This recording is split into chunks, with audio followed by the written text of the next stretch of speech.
Hey, Frankie Mahern, privacy expert and Blackmail Negotiator.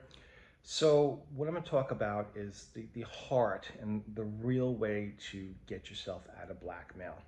Now, a lot of victims, when they become victimized by blackmail, they hope they're looking for like this easy way out, this push button sort of boom, and I'm out of it or something like that. And blackmail doesn't work that way. You have to remember, you put yourself in a position where you gave something to someone and they can use it against you. And if they use that against you, it's rather damaging. So it doesn't matter what type of blackmail you are in, whether it's in person, escort, sugar daddy, online, it doesn't matter. The key to getting out of blackmail is negotiating, fake negotiating, and promising. See, these individuals want money because blackmail is about money. It's not about destroying you. That's in most cases. And so all they do is, when are you paying, when are you paying, when are you paying? Now they do recognize that not everybody has access to cash. And the idea is always to stall. Look, I can pay you in 3 days from now. I need time. My friend will lend me money. Because you need to push them off. And you need that time because between that 3 days, they're harassing other people. They come back at you again. It's the same thing. Look, my friend's not here. I just need a little more time. Just give me another day or two. And they're going to be like, no, you better do this. You better do this. You better do this.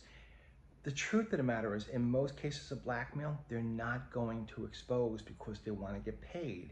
I mean, there is a business model to money blackmailers.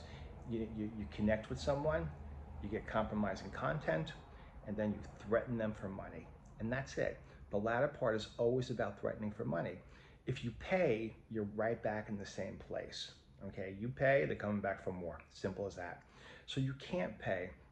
So the art of dealing with blackmail, or the art of getting out of blackmail, is straight up negotiating, fake negotiating.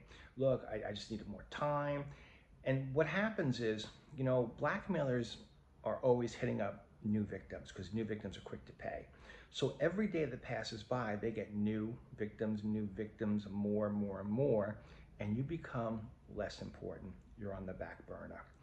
The hard part is that standing your ground while they're threatening you, sending you, your wife's Facebook page or your husband's Instagram page, or your job information.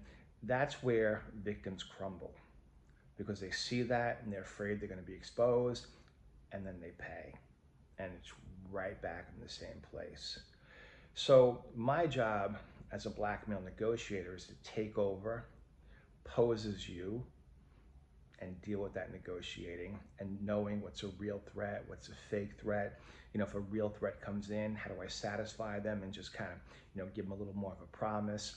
So, I mean, there is an art to it. And I mean, anybody can get out of blackmail. It's really a question of whether you have the heart and you have the gut to just put up with it because, as you see, if you're a victim, they're just bombarding you with text messages. And it's a hard thing to deal with. But if you have questions and you need help, I can help you. I can take over your blackmail and I can do the negotiating for you, the stalling, and getting rid of them. So be safe.